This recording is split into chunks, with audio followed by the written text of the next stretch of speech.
boleh tahu? Ya, kami kebetulan aja saya sebagai ketua aksi, dan di sini juga Bang Minola sebagai Dewan Pembina dari aksi, dan juga ada Posa Tobing yang anggota dari aksi Asosiasi Komposer Seluruh Indonesia. Kita dalam rangka kita silaturahmi ke Bareskrim, tepatnya kita bersilaturahmi dengan Karobin Ops Bapak Yosef. Kita juga sekalian kita mengupdate perkembangan Asosiasi Komposer Seluruh Indonesia saat ini, dan juga kita membantu, kita menemani kawan kita yang melakukan laporan LP ke Bareskrim untuk kasus pelanggaran hak cipta. Siapa yang dilaporkan? Jadi yang dilaporkan adalah pelanggaran lagu karya dari Ari Bias yang dinyanyikan oleh Agnes Mo. Dan sudah melalui proses yang cukup lama juga. Kebetulan aja Bang Minola ada sebagai lawyernya, sebagai penasihat hukum dari Ari Bias untuk kasus pelanggaran hak cipta ini. Dari tahun berapa itu?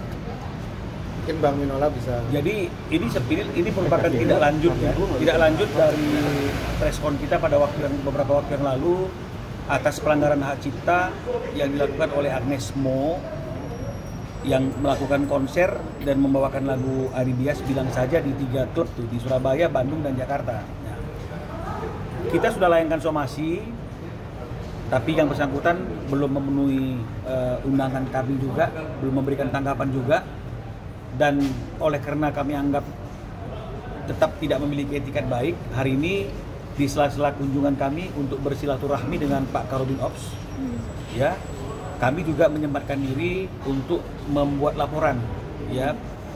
Syukur tadi setelah dilakukan gelar perkara di dalam, kita sudah mendapatkan rekomendasi agar laporan kita itu bisa diterima, dan sekarang sedang proses pembuatan laporannya lagi berjalan, sebentar lagi selesai.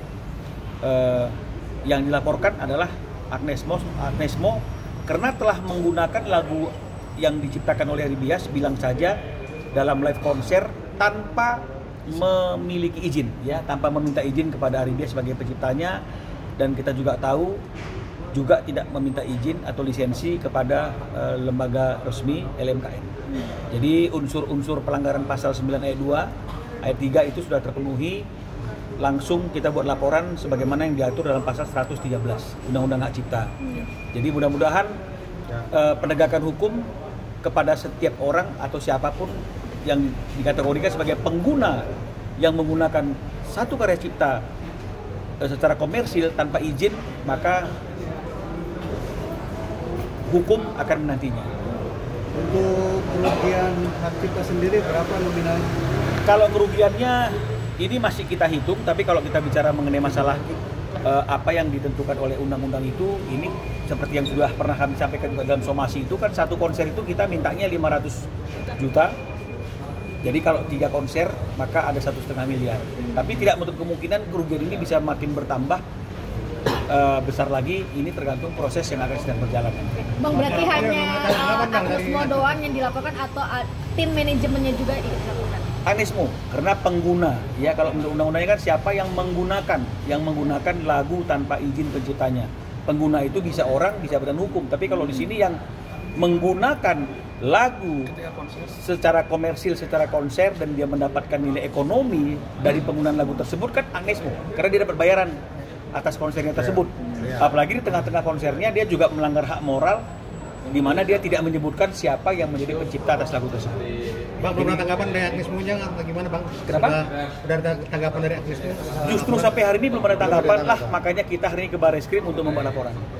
Bang, berarti masih proses laporannya ya? Sekarang masih dalam lagi proses, masih ada proses pengetikan, karena ada kegiatan yang lain, maka ada sebagian tim yang tinggal kita keluar karena harus ada pertemuan lain. Laporannya berarti Ari Bias atau aksi? Ari Bias. Tapi aksi memberikan support atas anggotanya yang mengalami kerugian dalam peristiwa hukum ini. Sekaligus hari ini memang ada agenda kami bersilaturahmi dengan Karobin Ops Bareskrim Polri terkait dengan masalah penegakan hukum, terkait dengan masalah law enforcement atas pelanggaran Undang-Undang Hak Cipta. Jadi tadi memang kita jelaskan, dan memang ada pemahaman dari beliau bahwa polisi tidak akan kompromi bagi siapapun yang melakukan pelanggaran undang-undang sepanjang undang-undangnya mengatur demikian. Jadi itu yang tadi kami bicarakan dengan Pak Karurbin Ops. Dari Mas Pio sendiri mungkin seperti apa sih, memiliki keluhan juga? Ancamannya itu, ini kan pasal 113 itu kan ada klasifikasinya. Ini sekarang lagi didalami, paling tidak 3 tahun 5 tahun penjara. Ya, belum lagi dendanya.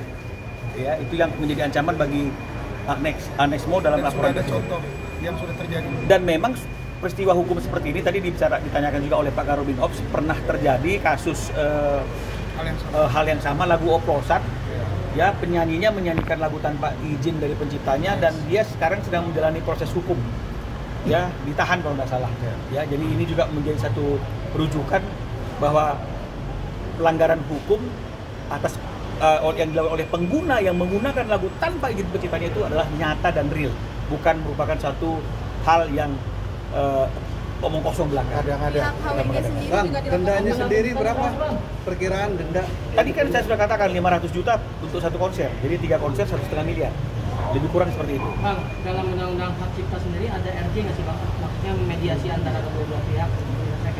Jadi kita kan nggak bicara masalah undang-undang hak cipta, tapi mekanisme hukum kita hari ini kan memang setiap proses hukum itu mungkin di luar pembunuhan kali gitu ya, diharapkan memang ada yang namanya restoratif justice.